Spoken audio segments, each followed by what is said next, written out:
Senador Humberto Costa, Vossa Excelência, que de forma muito gentil dá preferência para que as senadoras possam se pronunciar anteriormente a Vossa Excelência, porque todas nós, senadora Fátima, senadora Lídice e eu, temos que nos dirigir nesse exato momento ao Conselho de Ética, porque a pauta do Conselho de Ética do dia de hoje é a análise do processo a que responde o senador Lindbergh Farias. E eu quero lembrar, senador Humberto, por que o senador Lindbergh Farias foi denunciado, vejam bem, denunciado, entre aspas, perante o Conselho de Ética dessa Casa do Senado Federal.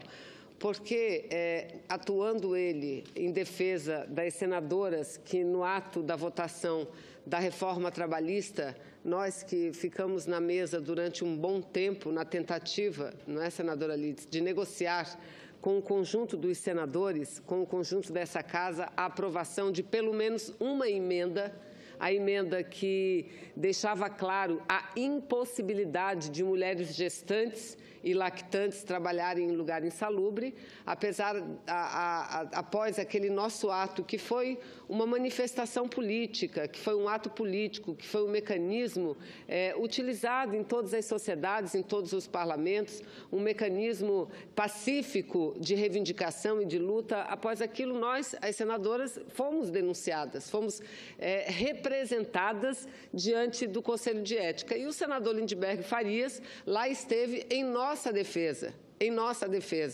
E, como sempre tem acontecido, infelizmente, no Senado Federal, o debate se transformou num debate mais árduo, o que levou alguns senadores a denunciarem o senador Lindbergh. Veja a que ponto nós chegamos,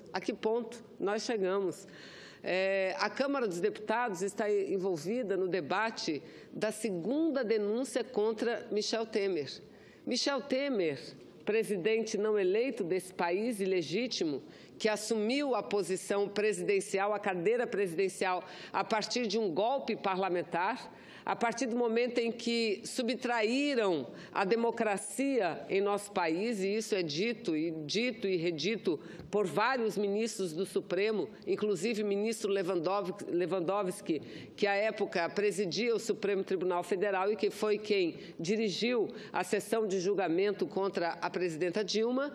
Então, neste momento em que Michel Temer, ao lado de outros seis auxiliares seus, está denunciado pelo Ministério Público Federal e a Câmara analisará, deverá votar se aceita ou não, se autoriza ou não que ele seja processado e se transforme em réu perante o Supremo Tribunal Federal, nessa situação, numa situação de uma decisão tomada por parte do Supremo Tribunal Federal, no dia de ontem, uma turma do Supremo Tribunal Federal, que novamente afastou do exercício parlamentar um senador da República e que, de forma indireta, determinou sim o cerceamento de sua liberdade. Diante de tudo isso que está acontecendo, o Conselho de Ética vai se reunir agora para discutir um processo contra o senador Lindbergh.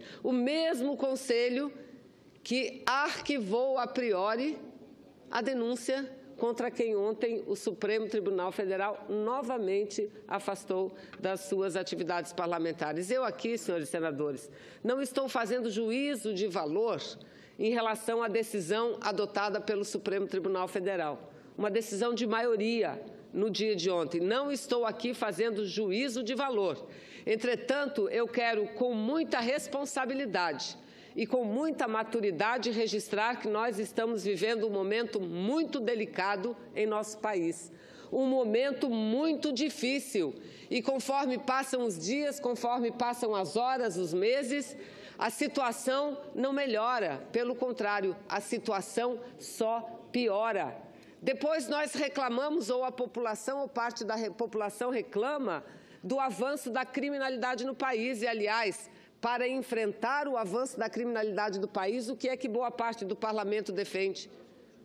Flexibilizar a lei do armamento, o Estatuto do Desarmamento, flexibilizar, dando armas para todos os brasileiros e brasileiras. É isso que lamentavelmente a gente ouve, e diminuindo a maioridade penal, ou seja, criminalizar meninos e meninas jovens desse país, que são as verdadeiras vítimas, as maiores vítimas desse sistema carcomido.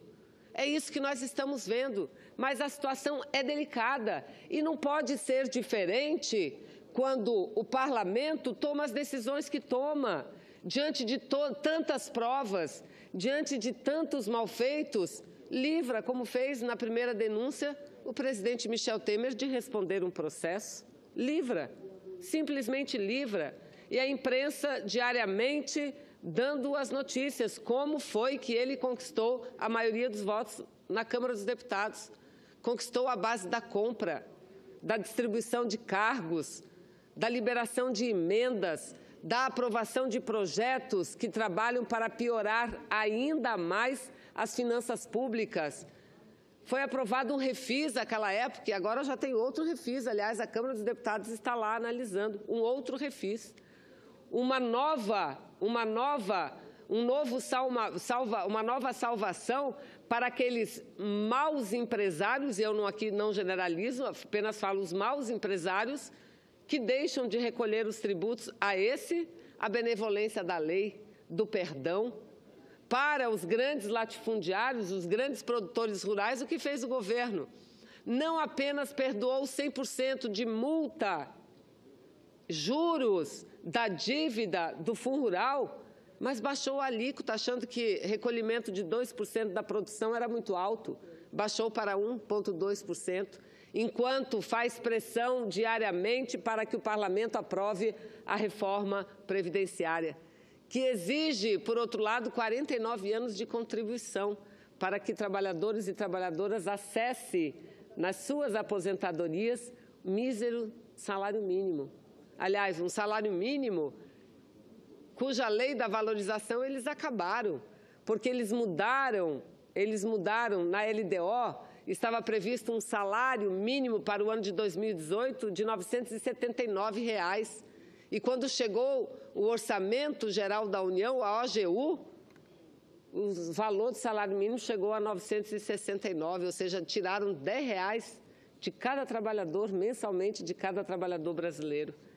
E assim, o Conselho de Ética analisa a situação de um senador, que também contra quem existem denúncias gravíssimas e não denúncias, provas cabais, irrefutáveis, e arquiva o processo no Conselho de Ética.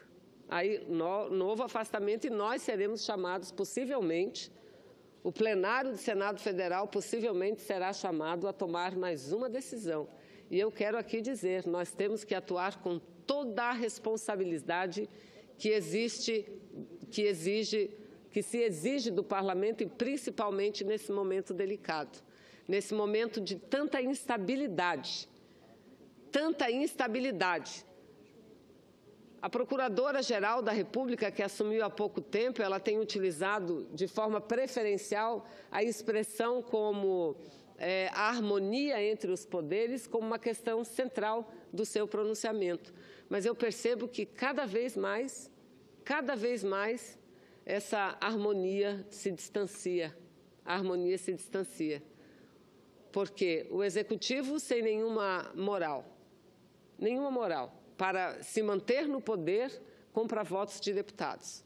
Um Legislativo que não é capaz de punir o seu próximo, o seu próprio, que não é capaz, mesmo diante de tantas barbaridades, utilizando-se de 2 pesos e 2 medidas, dependendo de quem seja, a que partido pertença e que posição política tenha. Então, é preciso que, nesse momento, a gente possa ter a tranquilidade necessária e, sobretudo, a imparcialidade de olhar para a nação brasileira e ver o que é melhor para aprofundarmos a democracia, para ajudarmos a superar a crise e não aprofundá-la ainda mais. Muito obrigada, presidente, senador Humberto.